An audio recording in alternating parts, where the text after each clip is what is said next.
Revolution Radio, freedomslips.com. You don't need to expect us. We're already here. Most are afraid of unknown depths, skirting shores thinking world flat. I'm with the island girls in celebration of new religion. Nobody led me or said this way. I sailed alone on makeshift raft with wind as companion.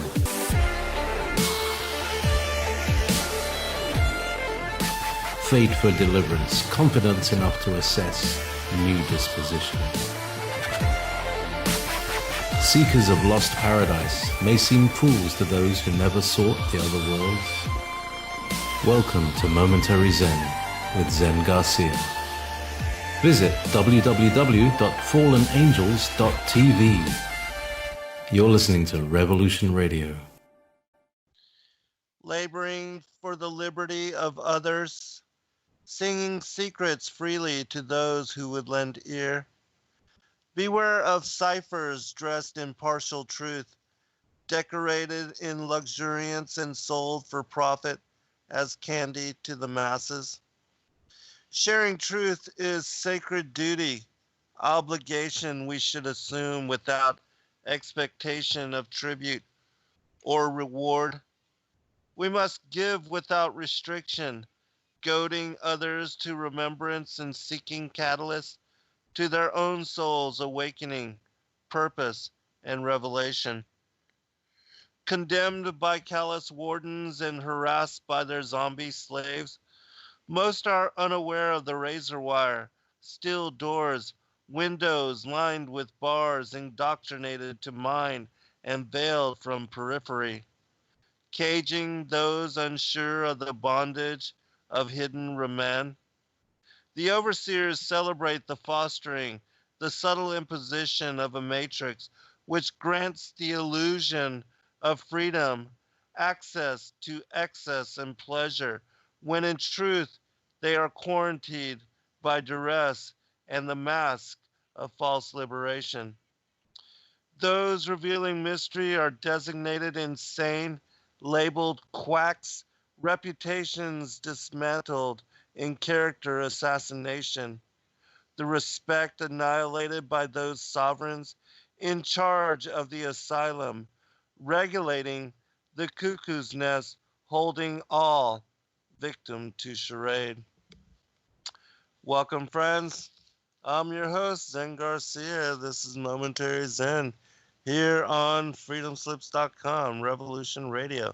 And we thank all of you for taking the time to join us this evening. I have as special guest with me for the next 2 hours, Chris Wrock. Chris, are you there, brother?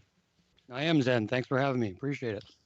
It's my pleasure, brother, and thank you for taking the time to join us this evening. Before we do get into the various topics of discussion which we'll be covering, which we'll be talking about the correct as far as the timing of Pentecost and the unfolding of it, as well as Sabbath, and then we'll be going into some discussion on serpent-seed and what occurred in the garden in order to set the premise for what I will be debating Dante Fortson on tonight on Rob Skiba's show, Revolution Radio, which will be midnight to 2 a.m. So drink your coffee and join us there. But yeah, and if you would, give out your website, contact information, anything you'd like to share.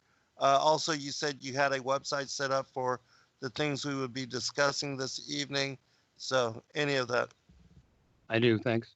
I absolutely look forward to your show tonight, too. That's going to be great to hear what you have to say. I think I already know what you have to say, but it's going to be great. So my name is Christopher Waddell. I go by the handle of Chris Wrock, W-R-O-C-K. You can find me on Facebook, or you can find me on YouTube under the same name, Chris Wrock, W-R-O-C-K.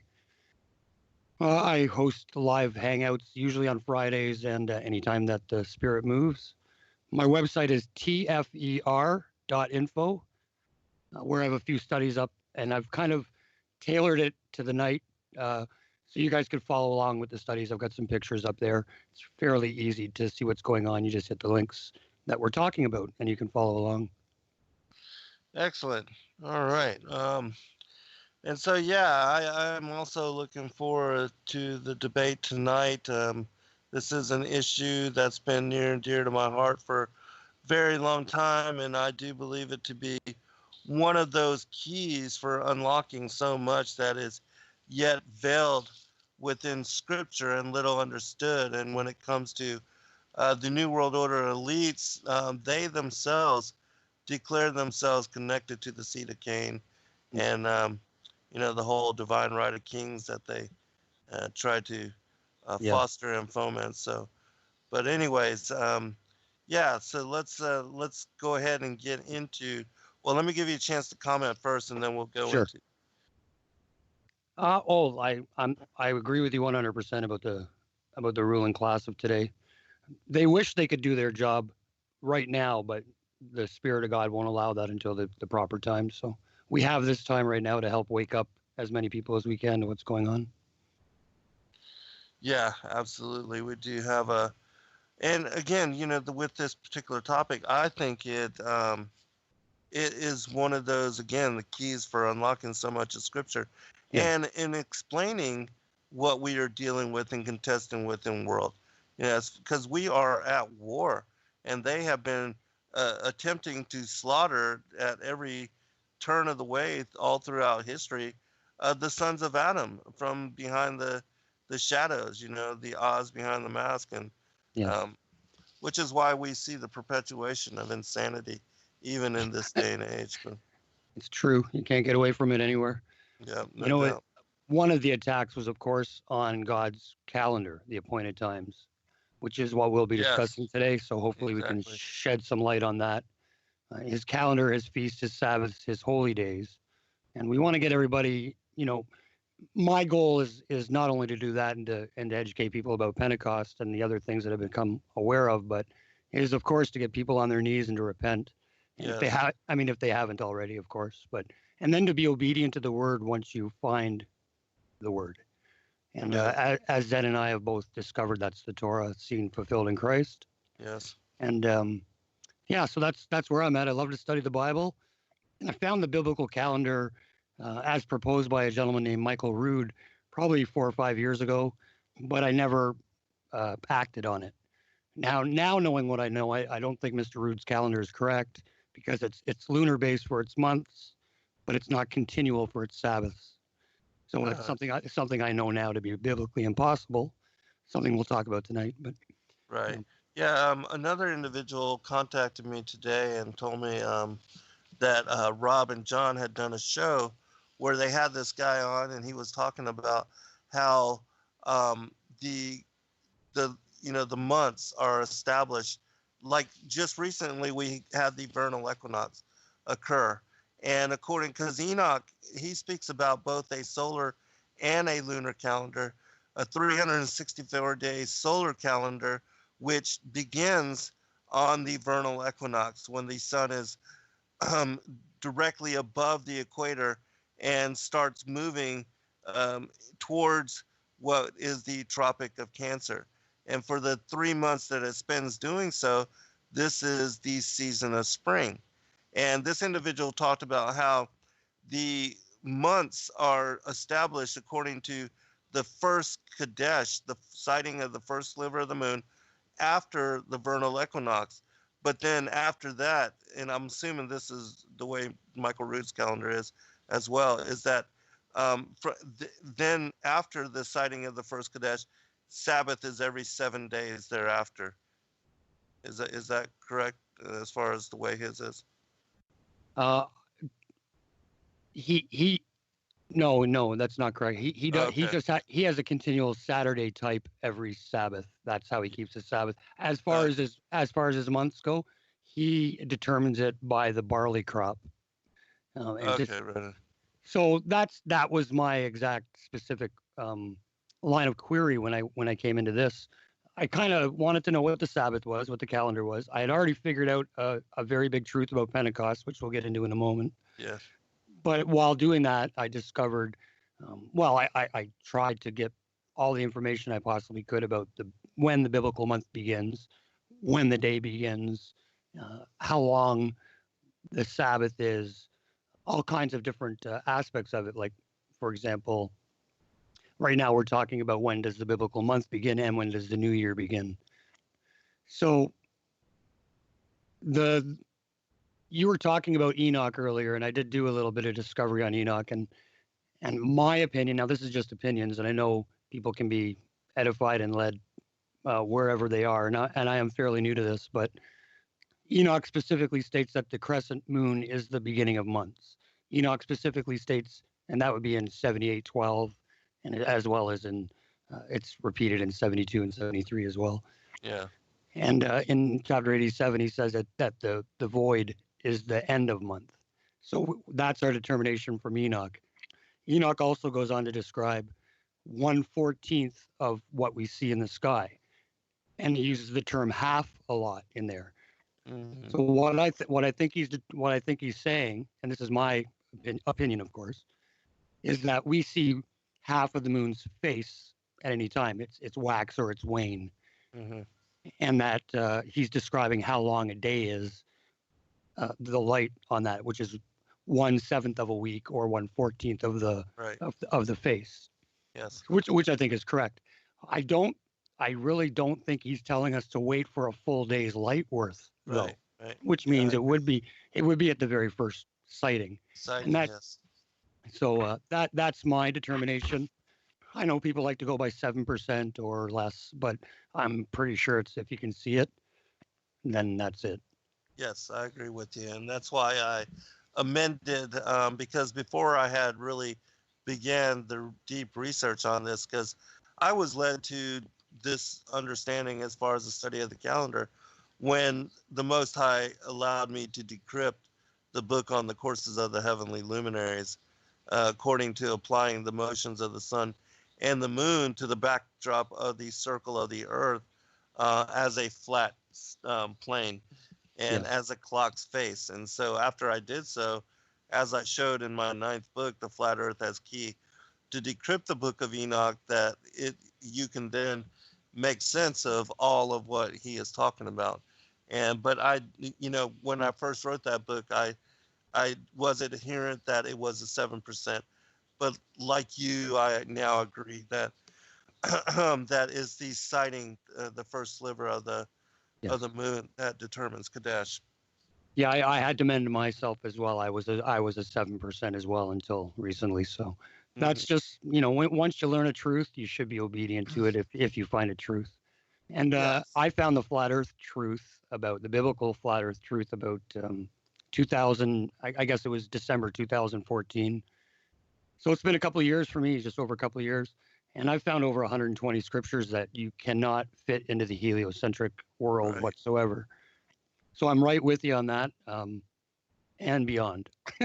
Yes. Love it. But getting back to the new year, we know that it's a sliver that determines the new month. Now we have to determine whether it's I wanted to determine whether it was a calculation based off solar activity or if it was based off of the barley. Yes. So I agree with you. Yeah, and in that discovery, I found that there was a 13th month, and I did find proof for that in Ezekiel, which we'll talk about in a bit if you haven't already heard that part. But yeah, I have actually, and that all again fits in and aligns with determining the barley crop, because you have to have the barley crop in place in order to have the celebration, the festival of first fruits. Yes. For the the waving of the barley sheaf, and then go ahead. No, I'm sorry. I was just going to say they're very similar. Whether you want to find it by the first new moon after the vernal equinox or however you determine it, versus when the barley's ready, because the solar activity does kind of determine the year and how the crops move. They are going to be very similar. They're going to be very, very similar results.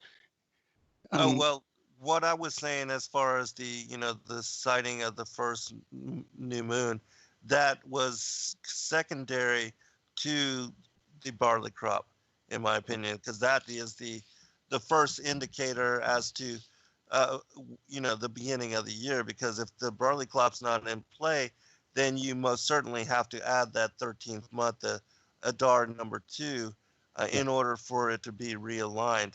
And then that will also establish, again, it will be the vernal equinox and then the sliver of the first moon, which also the 20th of March was the vernal equinox. It was also the third quarter Sabbath moon, the 22nd of Adar. And today is the 24th of Adar.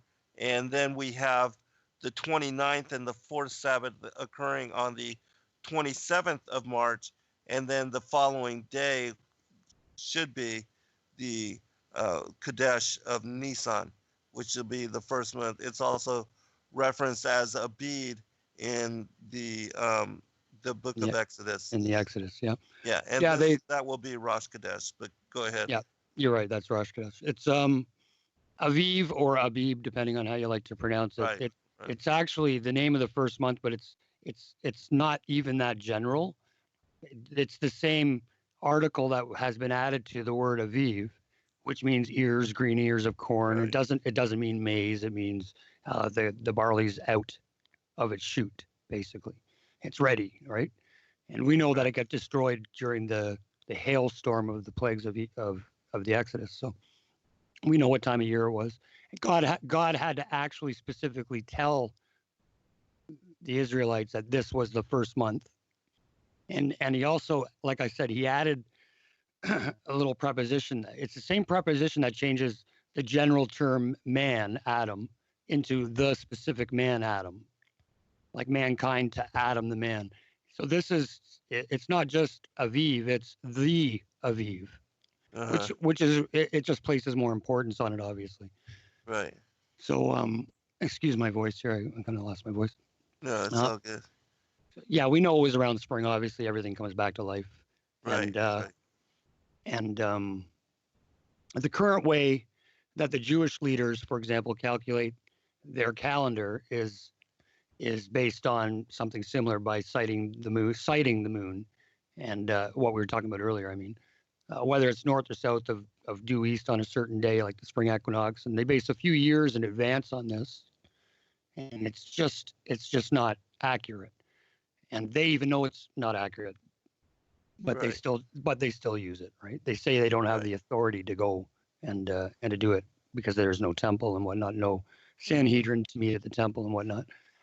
But their calendar was started by something, by the Jewish Pharisees while they were in their diaspora. And it was after the destruction of the temple.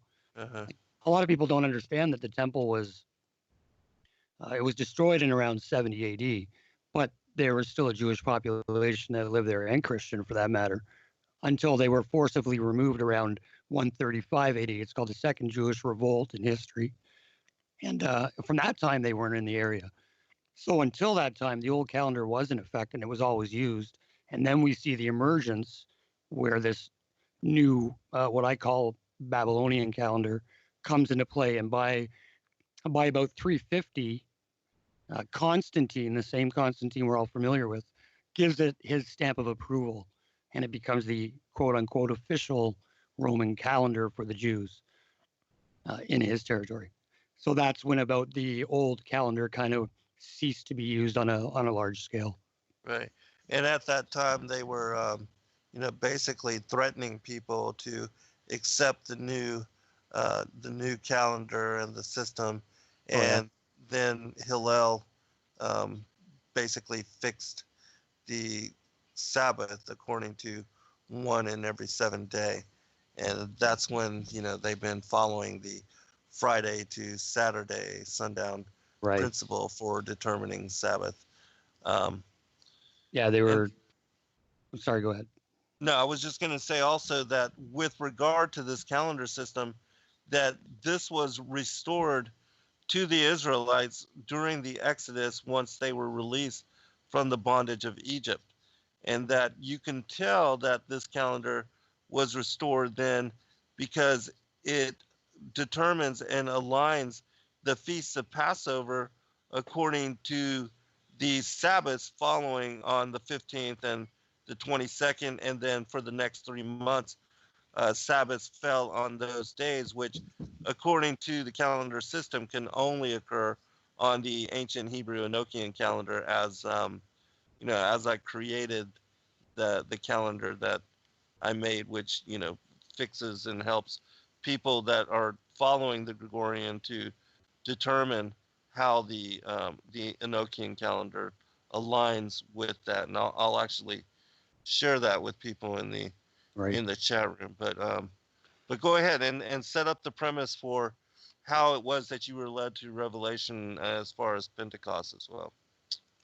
Okay, so if the people listening, if they have the ability, they can go to the site and tfer.info, and they can click on the Pentecost tab. We were just talking about the month. When does it begin? But as you can see there, I think I got about 8 up there right now. But there's one called Pentecost. You can click on that, and it'll take you through what I'm about to talk about.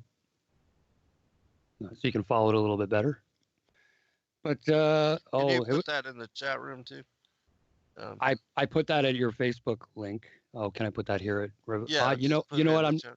I'm not even hooked up. It's asking me for a password right now, Zen, and I'm not too familiar with this password site. Okay. Yeah, it must remember me from last. It must remember me from last time. Maybe so, I don't know. And I don't remember it. I'm sorry. Yeah, it's all good. No worries. So I'll do it. tfer.info. Okay. tfer.info. All That's right. it. Pretty simple. Yep. And then, right. Basically how it started, Zen, was like I said, I was kind of introduced to this topic a couple of years ago. And I kind of, as I became more interested in Torah, I wanted to find out the truth about everything, right? And one of those things was rediscovering the biblical calendar. I already knew the lunar calendar was correct. I just didn't know how it all worked or anything. But I knew there was a new moon fest. There was new moons mentioned in the Bible. They were specific holy days, but I didn't really know how any of that really fit into play. And I really desperately wanted to. So I started studying, and I started to map out every Exodus event that I could find that gave me a date or one that I could figure out logically on a lunar calendar, which I hadn't seen done before. I'd only seen it done on like some kind of a continual count calendar. And all of a sudden, all these events started to make perfect sense to me. And they also matched up with the Passion Week of Christ and his death and his resurrection, like to the day, to the minute. I was so impressed that I kept looking and kept digging. And when it came to the Pentecost, most of us will just read. We get more detail of the Pentecost in Leviticus 23, of course, on how to count to it. So once we've determined when Passover is, once we determine when first fruits is, which is, as Zen will tell you, the Passover was on the 14th. That was the preparation day, because every 15th of the month and every 22nd and every 29th and every 8th was a Sabbath, meaning the day before was a preparation day. That's why the Passover is also called, you hear it called the preparation. It wasn't just the preparation for the Sabbath, for the Passover, because they were allowed to cook, and that's what the Passover was. So you know that it was the next day after the Sabbath, which is the first day of the week. That's the first fruits. That would be the 16th of the month. So we know that the beginning of the count, the first fruits anyway, is the 16th of the month. And we're told to count 7 Sabbaths after that. And I'll just read it from Leviticus 23, starting at verse 15. It says in the King James, "And ye shall count unto you from the morrow after the Sabbath, from the day that you brought the sheaf of wave offering, 7 Sabbaths shall be complete. Even unto the morrow after the 7th Sabbath shall you number 50 days. And ye shall offer a new meat offering unto the Lord. Ye shall bring out your habitations 2 wave loaves of 10th deal, and they shall be of fine flour." It's wheat flour. It's wheat flour, by the way. "And they shall be baked with leaven, and they are the first fruits unto the Lord." So here we see another first fruit offering, and it's tied to the wheat harvest. Now, when I was started to study this, when I read it, just in English, I read count 7 Sabbaths, and then the morning after, continue to count 50 days. Now, I understand that that's not the typical understanding of this, but that's how I read this. So I went searching to see if anybody else could find that. And I'm telling you, I couldn't find anybody. I thought I was alone. I thought I was wrong, but I continued in the study. And eventually I found dozens and dozens of people that do believe this and that have made videos. I think I had to come to that conclusion myself, and then it becomes a real truth to you when you do the work yourself. So I started to look at the Hebrew words behind it. I kind of broke down the study into 4 parts: the Hebrew, the math, the agriculture, and the scripture. And the first part I looked at was the Hebrew words. And what I learned very quickly was the word is even unto the moral. That's where the problem lies in verse 16. And it's been translated as even unto when the words are admin. Now, most times that'll be translated as from in the Bible. Here it's been translated as even unto.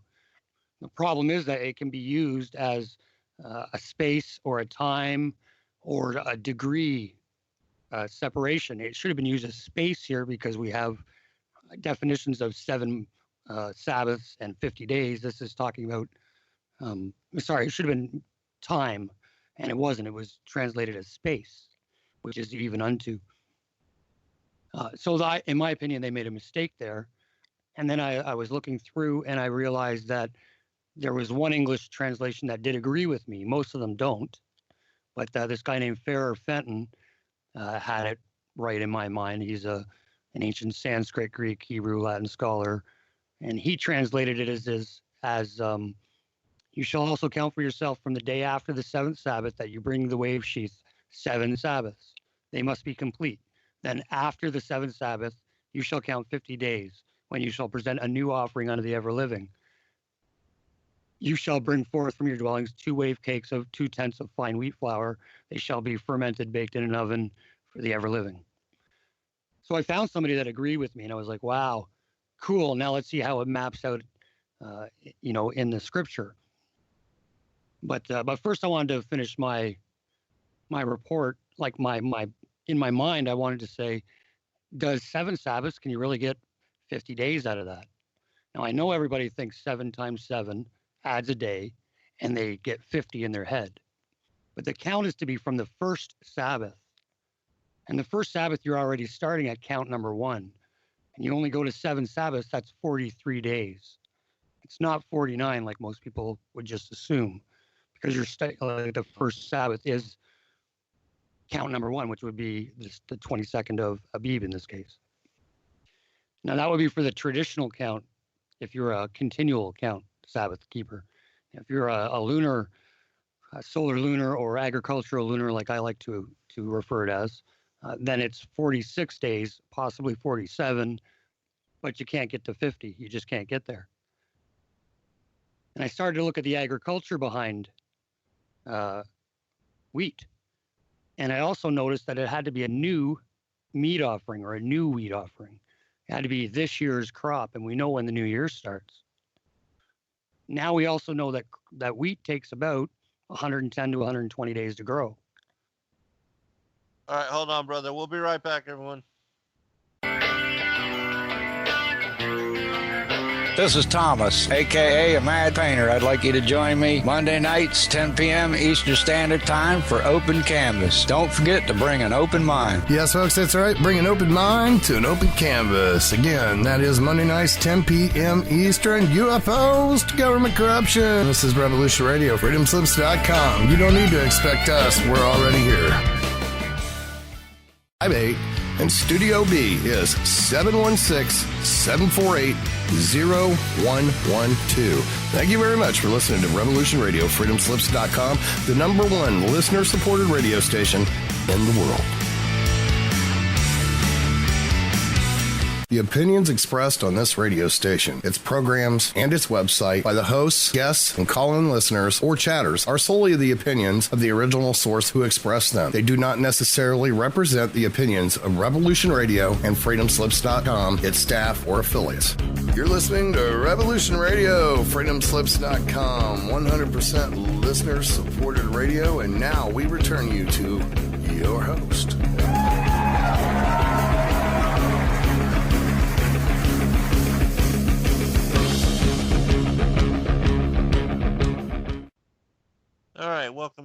buddy. I'm going to just turn it back over to you, Chris, and let you finish up your commentary. Excellent. Thanks, Zen. You can hear me okay? Yeah. Uh-huh. Okay, Just good. fine. Sorry. We were just picking up on Pentecost being a wheat harvest festival, and Yahweh's instructions was for this to be a new meat offering. And a new meat offering means it had to be this year's crop, and we know when the new year started, which was at the Aviv. There were two meat there. People need to understand that there can be and are two wheat harvests in Israel per year. One is of old wheat; it starts to grow in the year before, and it comes up in the early spring. The other one comes up much later in the midsummer. So when I learned this, it was like, oh, and this had to be a new meat offering, and it takes wheat about 110 to 120 days to grow, which you can check out any agricultural website, which means it just wasn't possible for this wheat to be up seven Sabbaths from the count date. So as I continue to look into the agriculture, again, it's Leviticus 23:16 says it has to be a new meat offering. And that would put this festival, if it's correct, to count another 50 days after that seventh Sabbath, it would put this festival in the middle of summer, which would mean we would have 3 festivals in early spring, Passover, unleavened bread, and first fruits. We'd have one right in the middle of summer, and we'd have 3 in early fall, trumpets, atonement, and tabernacles. That actually evenly spaces everything out, which makes a lot more sense to me than trying to shove Pentecost over into the into the spring feast side, which never looked right to me anyway. You know what that kind of reminds me of, just as a visual? The menorah. Yeah, a little bit, yeah. Because, with the one in the middle, yeah. Yeah, one in the middle and 3 on each side. I bet you any money there's a direct relationship to that. Oh, I'm sure. So, yeah, so, and that brings me to the scripture, which is of course, the home run. So, when we get to the end of that 7th Sabbath count, it'll bring us to the foot of Mount Sinai. And Moses has already met with Yahweh on the mountain. And now he's got some elders up there partway with him another time. And Israel is to sanctify themselves. And on the 3rd day, Yahweh would show up. This 3rd day is that 7th Sabbath that we're waiting for. It's the one where the mountain is blackened. God shows up on the mountain. He gives them the oral 10 commandments. But what we have to realize before then is that Moses met with God. God gave Moses the covenant. Moses came down and told the people. The people said yes. And then God shows up and does this. I'm God. I'm the one that freed you. And that's Exodus 19. And I don't think anybody debates those events happen. But my point is that's not Pentecost. That's the division point. It's a very important date. And we're supposed to remember it forever. And but it's not Pentecost. There's no feast mentioned at that time. If you actually read the scriptures, there's no feast. So what we read, though, is that, when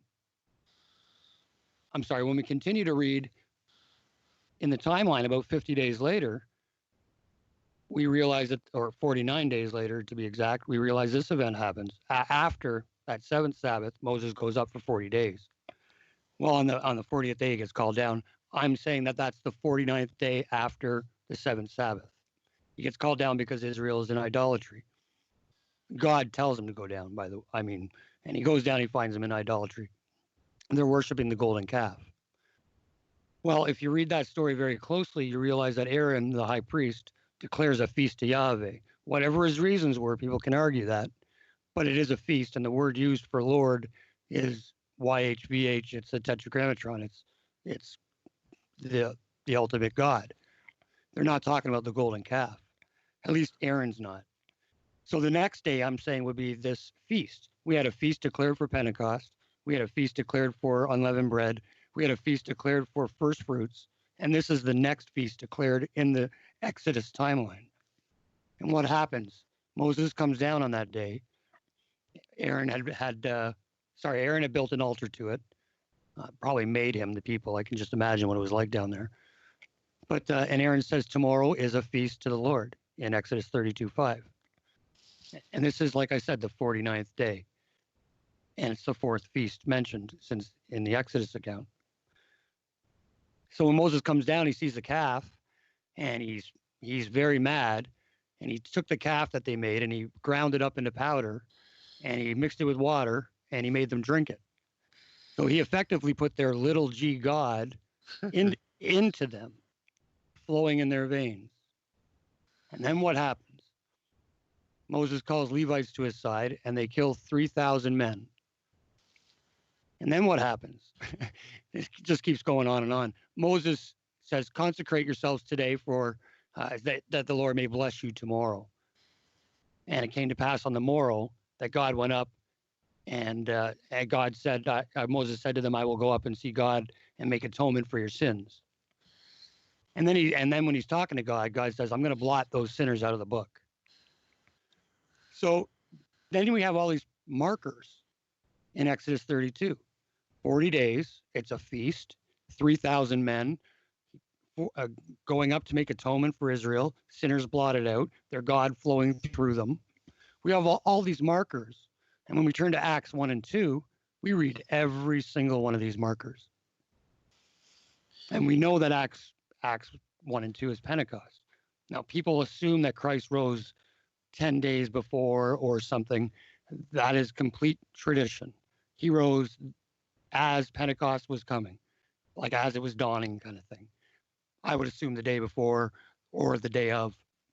And when the day had fully come, as the scriptures say, that's when the Holy Spirit is given in the capacity that it is, and 3,000 come to Christ. As we read, Jesus was walking around for 40 days. All the markers are there. And not only that, but God gets put in those 3,000 men, and their sins are blotted out, and they're written into the book. Right. Yeah, absolutely significant in my opinion. And confirming witness for one, the both accounts being contingent upon one another. 3,000 condemned and blotted out, 3,000 brought in after Right. after Pentecost, and the apostles are filled with the Holy Spirit, and speaking in tongues are understood in their own languages, and very significant. Yeah, when I saw this is almost a litmus test to me. If you can't see this because of the markers, then I don't know if I can have a conversation that I want to have with you. But because there's just so much there, right? There really is, and it's exactly the amount of time afterwards. So that would put, in my view, Pentecost at the very end of the fourth month. In my view, on the Sabbath, the last Sabbath of the fourth month. And there may be a leeway there of a day or so, but I think God is in control anyway. However, if it is, then maybe it's a new moon celebration. I'm not sure, but that's the specific time would be that day or a day off. Because we can't tell the moons before time. Right. But, yeah. But I got it right down to the last day of the fourth month, and that would put it at our midsummer approximately. Yeah, it's fascinating, and also mention the crop that ripens during that time, which seems to also be an indicator for, this being a summer feast. Yes, I agree completely. What is the crop? What's the crop? It's wheat. Sorry. Yes. Okay. Just making sure. Yeah, it's wheat. But that study led me to other truths as well during that study, and again, then I became focused on the Sabbath and the calendar much more. Once I found this, I was like, my goodness, nobody knows this. Then nobody knows this. This is hidden from 99.9% of the people that study, and let alone the people that don't care or don't even know what Pentecost is. Right. That call themselves Christians, right? So. Right. So, but it did lead to a lot of other truths, ones we haven't talked about yet, like how long the day is, or when the day starts. Sorry, how long the Sabbath is. Like I said, that proof for the 13th month, which I didn't know existed because I couldn't find it until recently. Yeah, let's go into this. Let's elaborate. The 13th month, or what would you like to elaborate? Let's do the Sabbath first, and then we'll pick up. Yeah, and then we'll do the 13th month after. Okay, so what would you like to know about the Sabbath? Well, just what you have learned as far as, because in what I have learned, a Sabbath is celebrated from um, the dawn to dusk, from sunrise to sunset. That is And exactly what I've learned too. yeah, and so tell us what passages and Right. what led you to this as a revelation. I'd be glad to. In one of my studies, I also have when does the day begin? And during that study, you have to be prefaced with this study too. But when does the day begin? It becomes very apparent that the day begins with the sunrise, with the day, with the light. And I can back that up 100 ways from Sunday, including Genesis 1, I think, with proper understanding. You and I understand already, Zen, maybe not everybody does, but that Genesis 1:1 reads that God created the heaven and the earth, and that both were existed. They both were in existence and being used. And in Genesis 1:2, in Genesis 1:2, we learn that the earth became a ruin. And when you go back to the Hebrew, it's like an indistinguishable ruin. It became this way. Right. Bohu, right? Tuvu bohu. Yeah. Which is a Hebraism. But and we learn later in Isaiah that he didn't create the world that way. Right. And so the world was that way, and God doesn't create anything in vain. So my suggestion is the world was already in light then, and then in Genesis 1:2 we read that darkness came. Yes, yes. And it was settled over the deep.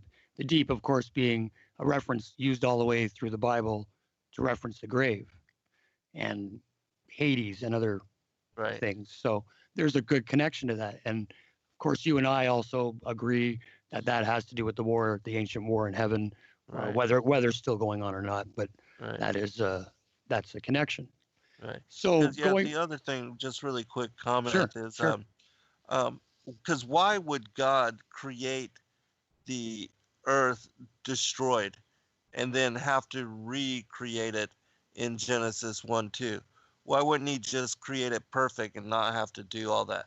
And when you look at the Hebrew, it says that the earth not was, but became a deserted wasteland and an indistinguishable ruin. And so the indication is that something occurred. And then again, as I said, with the war in heaven and how that all ties to the separation of light and darkness, the Yeshua being the light, being brought forth and introduced to the angels, the creation coming into visibility, all of that is covered in my The Great Contest, War in Heaven, book 1. But anyways, please continue. Oh, very excellent. So it brought me to the study. I started that study of when the day begins in Genesis 1, like you would assume to. And we realized right away that God had light and darkness and the separation of the two before the luminaries were put into the sky on day 4. But even still, I start my study in day 4. We realize that these the moon and the sun and the stars are for signs and for seasons and for days and for years. But the confusion comes when you read the words "and evening and morning were the such and such day." Right. When you look in the Hebrew, this is simply dusk and dawn. So it's not night and light and dark. It's dusk and dawn. Those are specific times of our day. They're in between. The night is in between those two. So I'm suggesting to people that God is telling us a lot more than that the day was from dusk till dawn, because obviously the day is a lot more than dusk, nighttime, and dawn. So what is he kind of telling us here? Well, all through the Bible, we read that man does his work during the day. Right. So it's God would do the same, in my view. Our Creator would do the same. He creates and tells us about his creative works during the day hours. And then he says, and as an addition sign, plus the evening and the morning, or the dusk and the dawn, were that day as well. Mm-hmm. So that, to me, it's very simple when you continue reading, like verses 14 through 19 in Genesis 1, you'll notice an order in each verse. And the order is day, then night, and then it's just light, then it's day, then night, then it's just light, then it's day, then night, and light, then darkness. it's over and over again, showing you the same order. And again, man does his creative works during the day and he rests at night. So I'm just saying that the evening and the morning were an addition to what he's already told us. And the evening and morning in this case are simply translated as dusk and dawn. They're Arab and Boker in Hebrew, and they're dusk and dawn. They're not night and day. They're not light and dark. They're dusk and dawn, specific times of our day. So my conclusion was pretty simple, that the day starts with the day. And when I looked for scripture on that, it didn't take me but a few minutes to find dozens and dozens of references to when the day starts. Joshua 16 says they rose early about the dawning of the day and encompassed the city in the same manner 7 times when the walls of Jericho, which is another biblical proof for for the lunar calendar, by the way. Right. Yeah, for marching 7 days around Jericho, right? Yep. How one of can them you had to be do the that? moon day. Yeah, exactly. One of them was Kadesh. Yeah, it had to be. Yeah. And then in Judges we read that then came the woman at the dawning of the day and fell down at the man's house where her Lord was, her man, till it was light. So we even get she was there at the dawning of the day until it was light. And it continues on in Job. There's a couple references. And there's more references in the New Testament, Matthew 28, when we're talking about when the 2 Marys returned to the tomb, returned to the cave. It was the end of the Sabbath as it began to dawn towards the first day of the week. And of course, when we read that account of them working on Jesus earlier, which is another one of my studies, right, that they end their work because the Sabbath, because the day was dawning, and they had to rest because of the commandment. They had to rest because of the commandment, and the day was dawning. So it's a no-brainer to me that the day starts then, and that would be the reason why, the main reason for me then, as why the Sabbath would be only daylight hours, because we have those 2 parameters right there. Right, I agree. And then when you do the in-depth study on Christ and how his body had to be prepared, how oh my goodness. Joseph, his uncle Joseph Arimathea goes, pleads for his body. Pilate doesn't believe that Christ is already dead. He sends a centurion to go and check, and then after the centurion checks and determines that he has passed, then he's given the body, and then they have to go and buy all of the preparations and all of the herbs and the linen wraps, all of that, and then they prepare the body according to the ritualized purification ceremonies. Yeah, they had to transport it there too. Everything you said is bang on. If anybody thinks that this could have been done in an hour or 2 or 3, probably doesn't know anything about a Jewish burial ritual either, which we can go on YouTube and watch. This was a labor of love that I'm sure they would have taken every second they could have to do. Yes. And they wouldn't have stopped until they had to stop, which was when the Sabbath was dawning. Right. Now, again, they might have rushed him off the cross due to Deuteronomy 21:23, which talks a little bit about a curse being on a tree all night. If a man is he hung on a tree all night, he's a curse to God. Of course, we do know that Christ became a curse too, so it's a little weird. But it was also dark before, right? When he was dying on the cross, God made it dark for 3 hours. For 3 hours. 3 hours, which shows that was not an eclipse, because no eclipse lasts for 3 hours. Yeah, this was a supernatural event. Yeah, not only that, but I think it was God's way of making up for any attempt to mess around with his prescribed times. Right. Because by the time that was going on in Jesus's time, everything had become ritualized anyway. So they were killing the lambs early, right? Not as per the Exodus account. They were killing them at 3 o'clock, and in the Exodus, it's dusk. So they had to wait till nighttime, right? Until it was dusk. Before they kill the lamb. So this is, in my opinion, what God was doing was making it so it was that time. Do you know what I mean? Like I just think it was a way that God could have got around our Creator could have got around the the rituals of man, the traditions of man. Right, and realigning it. Right, but there was just too many events to happen to Right. have them down and buried and don't look at them again at 6 or 7 o'clock at night. It's just impossible.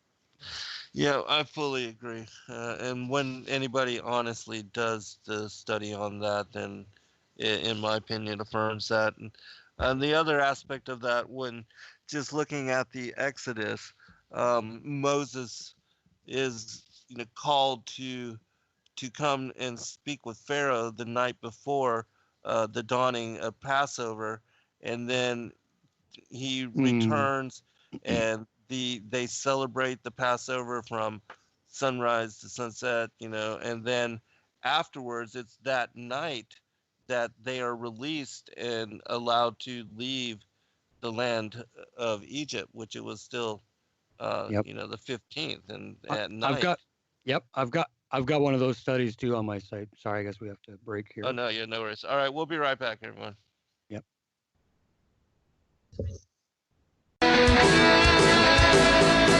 Thank you for tuning in to Revolution Radio. Here at Revolution Radio, we believe in freedom of ideas, freedom of speech, but above all, we believe in freedom of existence through self-reliance.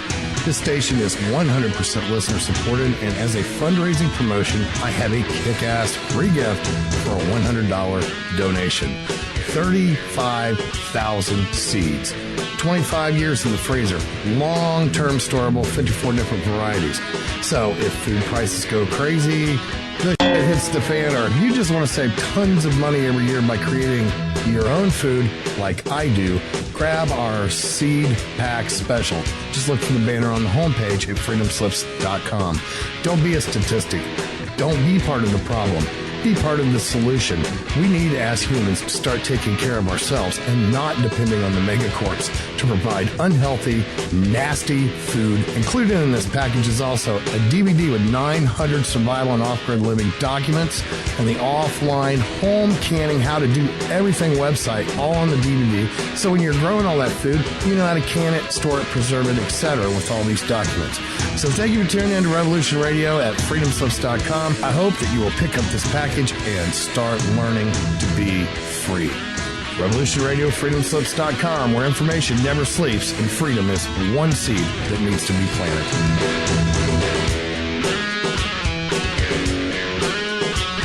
What we do in life, it goes in eternity. All right, welcome back for second hour. I'm your host, Zen Garcia. This is Momentary Zen here on Revolution Radio, and I have as special guest with me this evening, Chris Wrock. Chris, can you go ahead and give out your website and your videos and contact and all of whatever you'd like to share, and then we'll continue on. Sure, love to. Thanks, son. You can find me on Facebook under Christopher Waddell, Waddell, or you can find me at YouTube under the name Chris Wrock, WROCK, where and my website is tfer.info. And if you have the ability to go there now, you can watch look at some images as we're talking. Excellent. All right. Well, let's, anything more that you want to say on the Sabbath, the timing of it, and also we can cover the 13th month, Adar II, Sure. as well. Well, we were talking about the Exodus and, the Passion of Christ when he died. You were just talking about that as we went to break. And what I realized was that the Exodus events are they're our guideline to the biblical calendar. And I wanted that to match up with Christ's, his prophetic time when he fulfills these feasts. So I made an infographic. If anybody wants to check it out, it's at you can click the Exodus and the Passion button at the website tfer.info, and you can look at it. And I think that it matches up pretty much exactly the same as the Exodus events. So what I have during the Exodus is that they killed the lamb at dusk. Now, whether you think that was 3 o'clock. That's, we can debate that at another time, but they were to cook it at night, and it takes a couple hours to cook it, and they clean it and cook it. And we know that the death angel comes at midnight. And that's Right. still all the 14th if you're on the calendar. It's at the nighttime. It's after they've eaten. At midnight, the death angel comes around. And then we hear, if you just read the Exodus events, that Moses is called by night right then. Moses and Aaron are called. And then we read that the children of Israel leave by night. And we also know that they were leaving as they were burying the dead. And it takes it's going to take them 4 or 5 hours to walk to the border, basically, or more, to Succoth. And what I'm saying is when they get to Succoth, when they rest, it's the dawn, and that's exactly that's when they're free from Ramses. That's when they're officially, we've left on the 15th. We're done. Mm-hmm. So that's how I read it when I read the scripture, where they rest and then they leave after. Remember, Right. they pitch tents, basically, right? They make Right. booths. And So it's a full moon too. And it's a Which- full moon, yeah.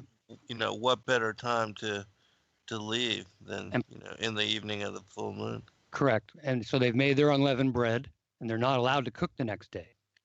Well, if it's the pattern. So that's my supposition, is that they've made their bread, they've got their food, they're stuffed, right? Because they've eaten really well. Right.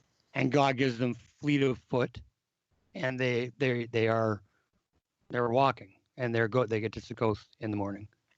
So when I measure that against Jesus's birth, you see, I was trying to make light of something, Zen. I was trying to make light of the sign of Jonah being 3 days, being 3 days and 3 nights, Right. versus 12 times in the scriptures it says he's risen the third day. Mm-hmm. So I know the third day is correct, and I'm trying to make light of the 3 days and 3 nights.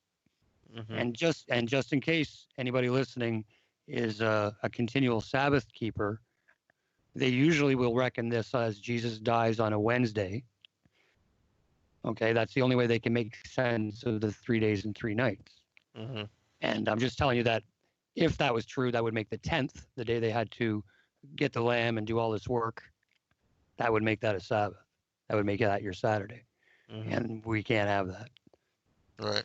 So I was just saying off the top of my head, but when I mapped this out, I realized a couple of things. I realized that Jesus's death lines up exactly with the Exodus events, to the T, to the approximate time of death, to his burial preparation, and when the Marys returned, which was after the Sabbath, after the day, right? Whether it was at night, whether it was as it dawned or not, but Right. But it was still at the nighttime. And I have this all lining up with Israel's leave and their arrival at Succoth perfectly. And again, if anybody's interested in what Zen or I talked about earlier with regards to how long it took Joseph and his helpers to bury Christ, to get him off the cross and bury him, there's another infographic below that one, which details the events and the scriptures that had to take place and all the events that had to happen in that time frame. And it couldn't happen in 3 or 4 hours. But anyway, No, not at all. the point I was trying to make, Zen, was that I had to make light of this 3 days and 3 nights versus on the third day, because on the third day works for me. He's dead on the first day, as they reckon, right? And he's the Sabbath is the next day. That's the second day, and he's risen the third day. They don't see him until it's daytime and he's walking around, right? Mm-hmm. And that's risen the third day. That's the 16th, and that's Right. first fruit, and that's first fruits, and that works Yes. perfectly on the lunar calendar. Right. So how does the sign of Jonah work in with that? Because that's 3 days and 3 nights, and there's definitely not 3 days and 3 nights in that count that I just gave you. Uh, And then I realized that, well, I did some research and other people had come to this conclusion. So I'm reading along to find out that the statement that is made is Jesus says that he is going to be in the heart of the earth for 3 days and 3 nights. That's the sign to the evil generation. mm, And when he says this is the key, is that the heart of the earth is a Hebraism, which means, in this case, it means Jerusalem. And to a Roman, it would have been Rome. To a USA guy, it might be Washington. I don't know, whatever. But this is the heart of the land or the heart of the earth. Specifically to a Jew, would have been Jerusalem. And so he's not. I know that Jesus goes to the grave. I understand that he frees people. I get all that, but there's no time frame given to us there. This is the time frame. So it's not 3 days and 3 nights, and this isn't referencing that. This is referencing the evil Pharisees. So when we read the time frame of Jesus, we kind of read that he teaches by day by the wall or by the temple, and then he leaves at night. He goes to Lazarus' house, I assume, in Bethany. But then he comes back, and he does this all week. My assumption is, or my biblical assumption is that on the 13th in the morning is when he has this encounter with the Pharisees, and he gives them the evil sign of the evil generation. And that is 3 days and 3 nights from when he resurrects. Yeah, very interesting. So that makes light of that for me. So it kind of killed 2 birds with 1 stone with that study. Right on. Excellent. Well, let's talk about the 13th month, because I'd like to save the last segment for discussion on the serpent-seed. Yeah. Absolutely. A lot of people aren't sure if there was a 13th month. They get a little confused. Why would God have a 13th month in there? Well, as a flat Earth researcher for a while, I realized that the moon cycle was 29 and a half days approximately, a little longer, which doesn't equally divide into any months that we have. So the Bible would reckon the month by 30 or 29 days, and it wouldn't necessarily go back and forth, but we would determine that by citing the new crescent. But that 12 months of 29 and a half days is about 354 days long. Right. Which doesn't match up with our 365 and a quarter day solar year. Right. Or the 364 day Enochian. Or that is as well, correct. Yes. So, like I said, we assume they add an extra month in there to make up for the difference for the stagger, so the seasons don't fall out of line. Had you just done 12 moons or months, which is what we know they did, then the seasons would have fallen 11 days a year, and you'd be celebrating Passover in the winter. And that doesn't happen, obviously. So, So we know that they did add this extra month. And where do we find that proof is at least one witness anyway, and I've just started this study. But this is picked up in Ezekiel chapter 1, where we learn of a date. We learn that it's the 5th day of the month. 4th month, 5th day of the month in the 5th year of King Jehoiakim's captivity, however you want to pronounce that. So that's a date. And then we have another date in Ezekiel 3, 14, 15, 16, around there, where it says that he spent 7 days doing this. So we have the end of that date after another 7 days will bring us to the 12th day. And then we have Ezekiel getting commanded by God to lie on his side for 430 days. So we have this parameter, and sorry, one more thing. And after that, we have another parameter where he has to lie where he's in front of the elders in Ezekiel 8:1 after this 430 days is ended. So, and it's a continuous 430 days continuous on his side.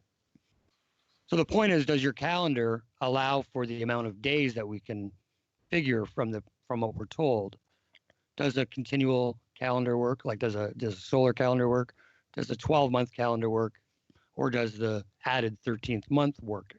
And as we detail the days, we find out that it's only the 13th month that could possibly work. So the parameter, if anybody wanted to do the math, in Ezekiel 1, we're told it's the 4th month, 5th day, 5th year. In Ezekiel 3, 14 through 17, we're told to add 7 days, basically. So that'll bring us to the 4th month, 12th day, 5th year. That's the beginning of our count. 4th month, 12th day, 5th year. Now we have Ezekiel on his side for 430 continuous days. And then we have him in front of the elders at his own house on the 6th month, 5th day, 6th year. So when you do that, it's 1 year, 1 month, 23 days. That's our time frame. So can you fit 430 days into 1 year, 1 month, and 23 days? Well, it's only 418 days on the Gregorian if a month is 30 days. It's only on the 12. It's only 407 days on the 12-month lunar cycle, whereas the 13th month lunar cycle gives us 437 days, which gives us the allowance of the 430 needed days. It's the only one that does. Yep. Excellent. Yep. So that's the short and long of it. But yeah. So. Well, that's fascinating, and yeah, it's amazing how, different researchers, we all come from the different topics at different angles, but the truth is the same, and it underlines all of the scriptures. And when you're given the eyes to see, then you're led to recognize, and we become aware of how these things are embedded and encoded into the scriptures. And they've been there the whole time. We just didn't understand what they were related to and how they connect to certain aspects like the biblical cosmology, and also with the counterfeit, as far as Lucifer wanting to establish them as in being like the Most High, and counterfeiting the cosmology, the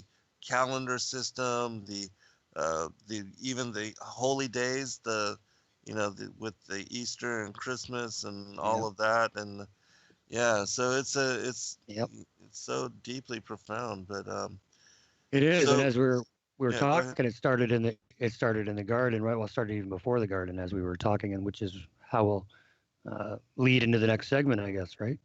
So. Oh yeah, most certainly. But we've got about I guess about 10 minutes. So anything else of interest that you've been recently studying, looking into, anything that caught your attention?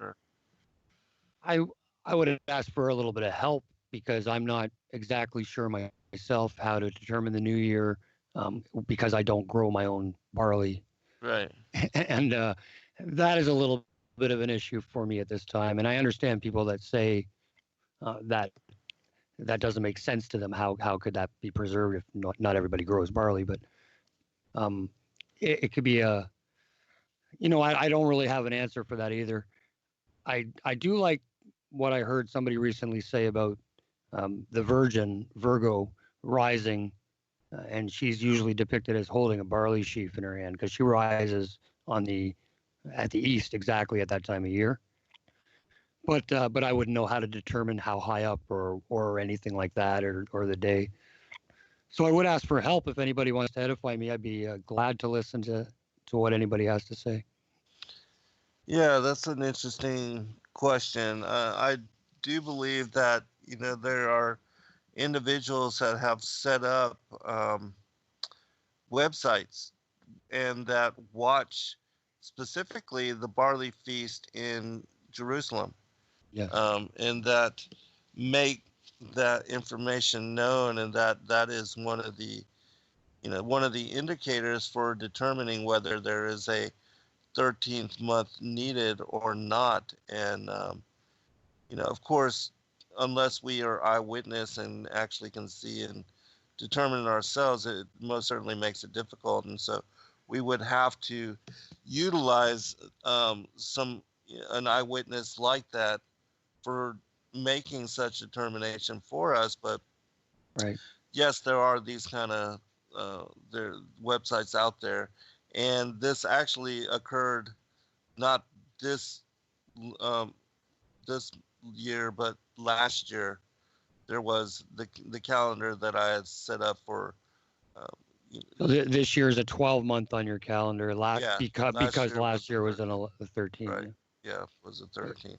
And then with It Go seems ahead. to line up. No, it seems to line up with the solar activity. Again, I can't. I'm going to look at all angles and all pieces Yes, of yes. information, but because we are just kind of figuring this out, right? So Right, exactly. Yeah, and we're all, learning from one another and helping each other to come to better understanding on all of this. And yep, it's been hidden for time for 1,700 years at least, by my yes, count. By my right, count, at right, least, and right. that's a long time. So Yeah, very, very long time. And then the other thing is, in studying the Book of Enoch with the 364-day solar year, the lunar and the solar calendars, because the lunar calendar is 10 days short of the 364 solar day year, according to the that particular calendar, with the sun dancing back and forth between the equators and the tropics. Um, it, it falls short about 10 days every year, and so every third year or so, we would need, that extra added extra month, 13th month that of especially, Adar. So yeah, especially if it was classed as a straight 30-day month, but. right, right. Which was another thing I wanted to mention about the biblical calendar, about Enoch. About Noah's, the flood account. We read of a specific date in there too, the second, the 17th day, 2nd month to seventh month. So we know it was 5 months, basically day to day. But when you consider that we have to cite the new moon, or else it is considered a 30-day month. Noah couldn't have cited all those. He couldn't have cited any of them because of the storm, right? Right, right. So they would have been considered 30-day months, even if it was made up on that next month after. But it would have been considered a 30-day month, all of them. Regardless of if that's how when or why the cosmology changed, if it did. These are all questions I don't have answers for. I don't know if your extra studies have given you any insight. Well, Jubilee 6 is a very interesting passage with regard to all of this and how it talks about, that the calendar system would be shifted and changed, and also how a specific day, the day of the sun, would be established in a repeating 7-day cycle. That Sabbath would be aligned to that, and because of that, the actual Levitical holy days would actually get lost. Yeah, have you not ever? I've looked at Jubilees, but I've never. Now that you say that, I'm gonna look it up in between shows. I'm gonna check it out because that's pretty in your face against. I'm gonna actually read it. Let me against Catholicism. pull it up here. I was born and raised Roman Catholic, and I denounce it, of course. But I've been a born again Christian for 12 years now, and studying, and I see the errors and the evils of the Roman Catholic Church everywhere, and it's a shame, right? But so that would be a good proof for me to use, at least in conversation. All right, well, listen to this. I'm going to read it. It's Jubilees chapter 6. I'll begin with verse 17, but the entire chapter is about this. It says, "For this reason it is ordained and written on the heavenly tablets, that they should celebrate the Feast of Weeks in this month once a year, to renew the covenant every year. And this whole festival was celebrated in heaven from the day of creation till the days of Noah, 26 jubilees and 5 weeks of years. And Noah and his sons observed it for 7 jubilees and 1 week of years, till the day of Noah's death. And from the day of Noah's death his sons did away with it until the days of Abraham, and they ate blood. But Abraham observed it, and Isaac and Jacob and his children observed it up to thy days, and in thy days and children of Israel forgot it until ye celebrated it anew on this mountain." So he's talking about Sinai.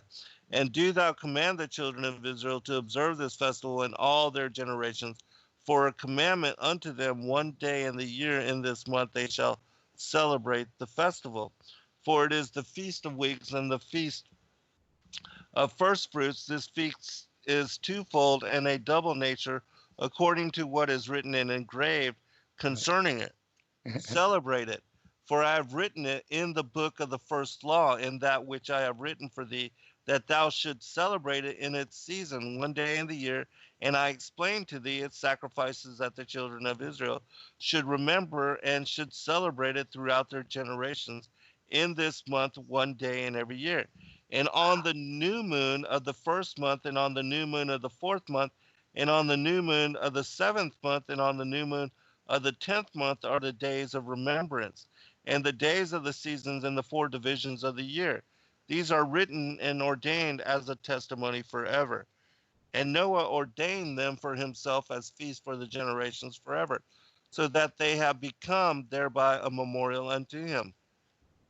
And on the new moon of the first month he was bidden to make for himself an ark. And on that day the earth became dry, and he opened the ark and saw the earth. And on the new moon of the fourth month the mouths of the depth and the abyss beneath were closed. On the new moon of the seventh month all the mouths of the abysses of the earth were opened, and the waters began to descend into them. On the new moon of the 10th month the tops of the mountains were seen, and Noah was glad. And on this account he ordained for himself as feasts for a memorial forever, and thus are they ordained. And they placed them on the heavenly tablets. Each had 13 weeks, and from one to another passed their memorial, from the first to the second, and the second to the third, and from the third to the fourth. And all the days of the commandment will be 52 weeks of days, and these will make the entire year complete. Thus it is engraven and ordained on the heavenly tablets. And there is no neglecting this commandment for a single year or from year to year. And command thou the children of Israel that they observe the years according to this reckoning, 364 days, and these will constitute a complete year, and they will not disturb its time from its days and from its feasts. For everything will fall out in them according to their testimony, and they will not leave out any day nor disturb any feast. But if they do neglect and do not observe them according to his commandment, then they will disturb all their seasons, and the years will be dislodged from this order. And they will disturb the seasons and the years, and they will neglect their ordinances. And all the children of Israel will forget and will not find the path of the years, and will forget the new moons and the seasons and Sabbaths, and they will go wrong as to all the order of the years. All right, I'll finish up when we get back. Upon the wheels, upon the levers, by all the apparatus, and you've got to make it stop, and you've got to indicate to the people who run it, to the people who own it, that unless you're free, the machine will be prevented from working at all. Revolution Radio at freedomslips.com, the #1 listener-supported talk radio station, throwing ourselves upon the gears of the machine. Revolution Radio, where information never sleeps. You called down the thunder, well now you got it. Right, you tell them I'm coming, and hell's coming with me, you hear? Hell's coming with me! Revolution Radio.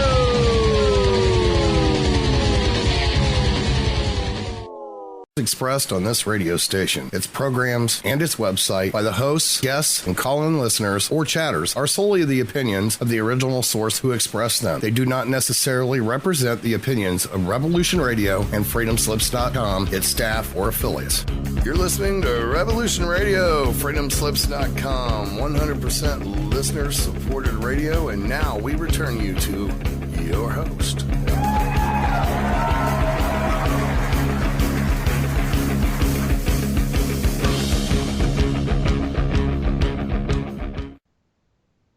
And all the children of Israel will forget and will not find the path of the years, and will forget the new moons and seasons and Sabbaths, and they will go wrong as to all the order of the years.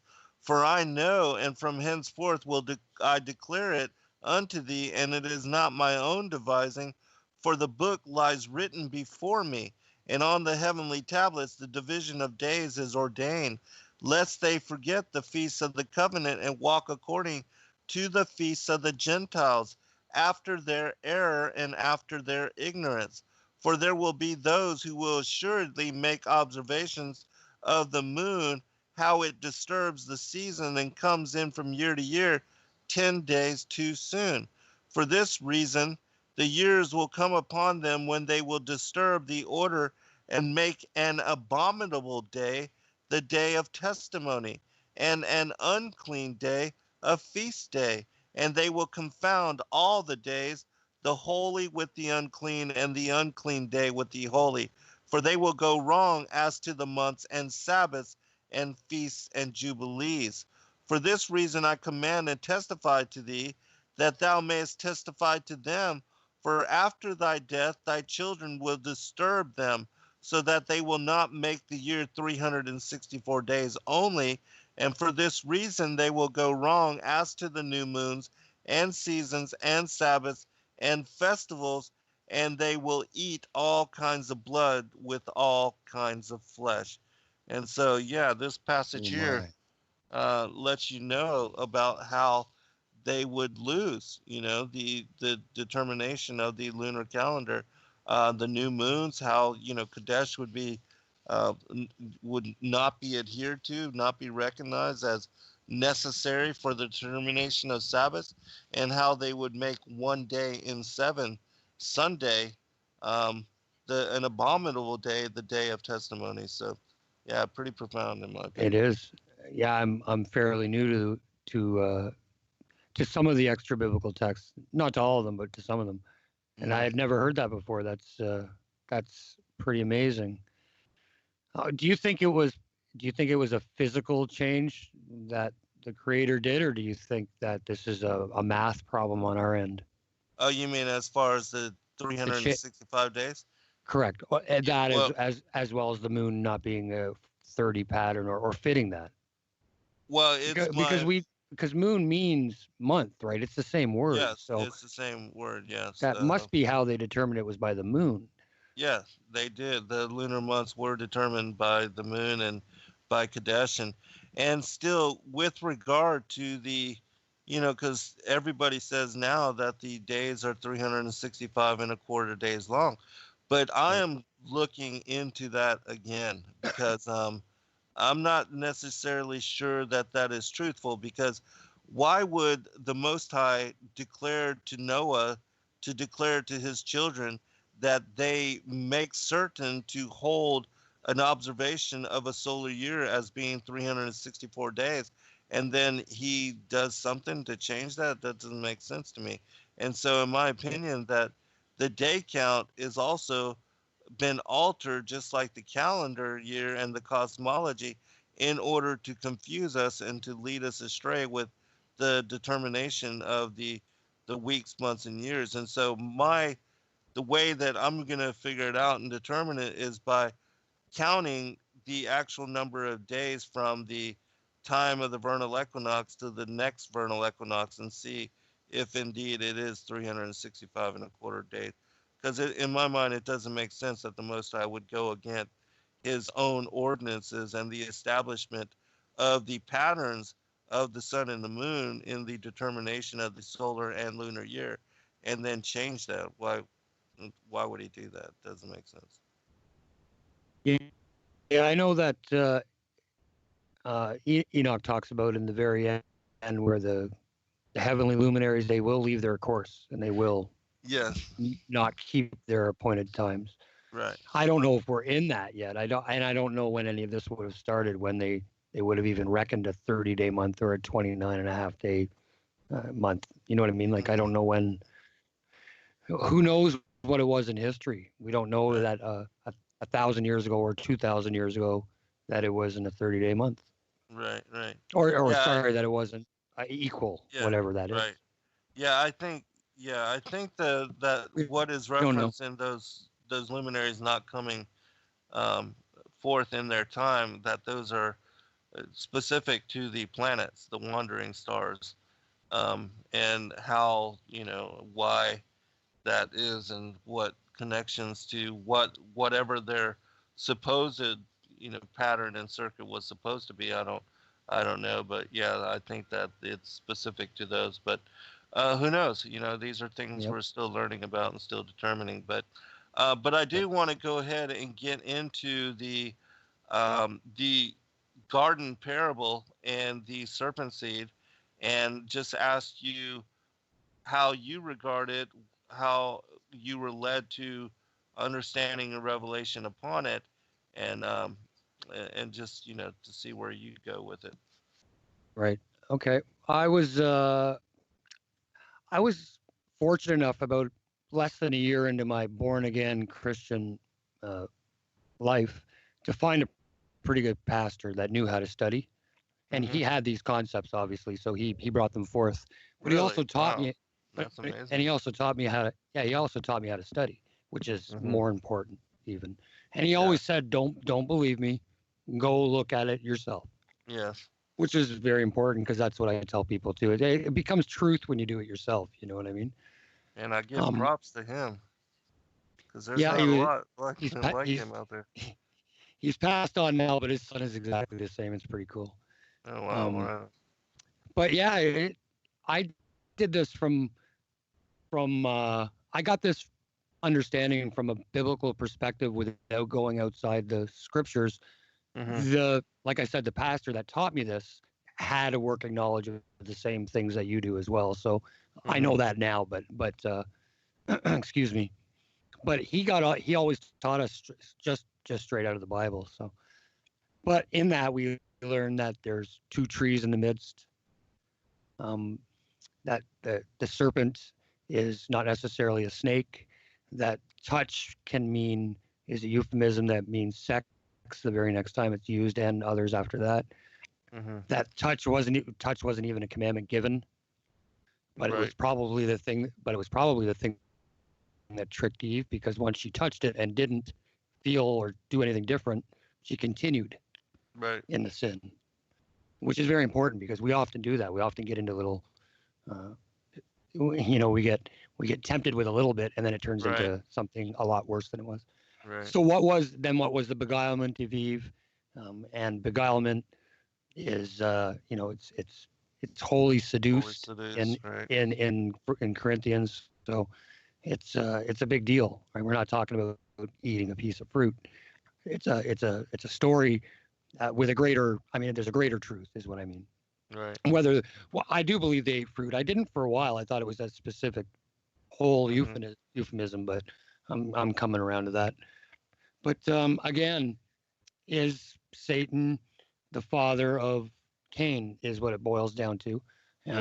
Is it literal or is it spiritual when Christ talks of the serpent and his seeds and the liar in the beginning and whatnot? Is this all just a spiritual thing? And one of the conclusions I came to, that Israel started off as a very physical thing. Now we can be grafted in, and all you got to do is believe and follow, and you're considered one of. And I'm pretty sure that's how it starts with the other seed too. Is that it started off physical, and hey, if you want to graft yourself to that evil seed, then you will have that chance. And it leads to so much Zen, but I was able to track I tracked the serpent-seed through the Bible as well, through the giants, always at enmity with whoever's chosen with the line to Christ. So it's a plan that, in my view, whenever Satan learns where God's going to go with his people, that's who he attacks. Like he attacks Abraham, he attacks all these people that are named that lead to Christ. Like as far as the point of even setting up shop in Canaan and waiting for them to come, right? And claim the land. There's giants there. Which is another point about the Exodus. A lot of people think that Israel wandered for 40 years, which they didn't. They just traveled to the border, went and had a look, got scared. 10 out of the 12 spies got scared.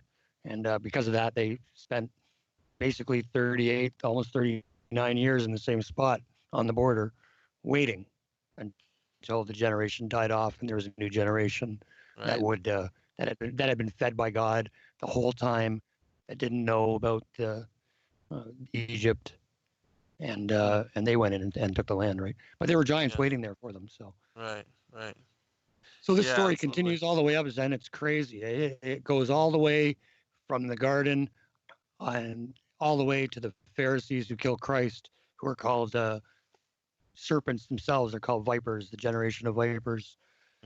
And Christ's words himself, which basically put the whole thing to sleep for me, to bed. The only, I know the arguments because people they call me a heretic and every other name for believing this. And I know you know how that is. Oh yeah. So the only real opposition, like when I lay the facts side by side on a chart, which is what I like to do. I like to look at them two sides of the same coin, and we see we'll call it the opposition for right now. There is two instances or sets of scriptures that they like to use. Well, two scriptures basically that they like to use to disprove the serpent seed. Whereas if I look at the side that I believe, there's a whole study that goes all the way through the Bible that doesn't stop, and Christ himself says it, and it's as plain as the day, the nose on my face. So I see the two versus hundreds in my view. Right. And I can't, all I can tell you is that, my point is that Genesis 4:1 obviously would be one of them. Yes. And we also learn that Eve is the mother of all living. Right. So there's your two verses. And so I would say if you're going into your debate, that those would be the two that are going to be thrown at you. Other than that, I don't know what they could say that could possibly even, go against. But with a plethora of evidence, I mean, what could go against it? Right. But Genesis 4:1, like I've heard you explain the Targums and the other understandings, which makes sense to me, especially in the English, especially in the King James, when you can just read it, knowing that punctuation wasn't there originally, and then seeing that colon there. Right. And that colon should tell you that something's going on. And what was going on is something got removed or was told in another book or something to that effect. And I'm sorry that people don't like to accept that, but the truth is preserved, and people like Zen and I and others know it because it's preserved. Yes. And exactly. So that's what I would say for Genesis 4:1. As for Eve, my pastor said, and again, he believed the serpent seed. He said that it was Eve will be the mother of Christ, who anybody that will live has to go through Christ. Like spiritually, right? You have to go through Christ. He's the gatekeeper to eternity, right? Right. So that's how he explained Eve as the mother of all living. Plus, she does father the two lines, and those two lines are the only ones that get past the flood anyway, regardless of how you think they get past the flood. Right. Of course, I think Noah marries Nama from Cain's lineage, and that's how I think the seed gets across. And then, of course, it's strengthened by Ham incestuous relationship. Yes. Which anybody can read about in Leviticus 18 if they don't believe us. That's what that's what seeing your father's nakedness would mean in this case. Right. So it was strengthened. And then we see, of course, the giants all come from Cain's lineage, save two, which there may be explanations for as well. Gog and Magog, I think. But besides that, all the biblical ones come from the line of Cain. And there's 22 by name. 33 nations, I think, 33 nations. So there's a lot of information to go through. And most people only know of Goliath, or maybe King Og, but there's a lot more. So. Yeah, absolutely. And you're right. It's a fascinating tale, and it's woven into the fullness of the history of humanity, beginning, not even just with the enmity between the seed of the woman and the seed of the serpent, but as I write about in great detail in my new trilogy, The Great Contest, it begins with the war in heaven, the separation of light and darkness, and the angel wars, the rebellion of Lucifer and the 1/3 of the angels that joined him, and then the second incursion, the Watchers and their descent during the time of Yared, that was also became part of the serpent seed. And so all of that is very important and connected to, and even with what we see today with the New World Order, which I want to read something. I don't know if you've heard about this. Have you ever heard me read the story about the guy that looked into the DNA and was hired by one of these royals to determine whether he was actually a son of Cain? And 3-strand versus 2-strand. Yeah, Is that 3-strand. Oh, Yeah. go right ahead and tell it though, because I probably only heard it once. Oh, well, this is a fascinating study, but yeah, I'll read. This was a geneticist that was hired by one of these royal the elites, and he wanted to determine whether his DNA, being a son of Cain or from the lineage of Cain, whether they were genetically different from the sons of Adam, and whether they could be redeemed through Christ. And so it's a fascinating story, and so I'll read it to end the show. It says, in his notes, my friend first penned some personal thoughts after having considered his observations and the source of his DNA materials. On the plane ride back stateside, my friend, who at the time was, just to know, he was murdered. He was suicided for doing his research, so he wasn't able to complete it. But one of his friends, who's also a DNA researcher, was given the summation of his investigations, and he was reading through, and this is what he was thinking about. Was one of my most knowledgeable DNA researchers on the planet, pulled out the biggest piece of mental jerky I've ever gnawed on.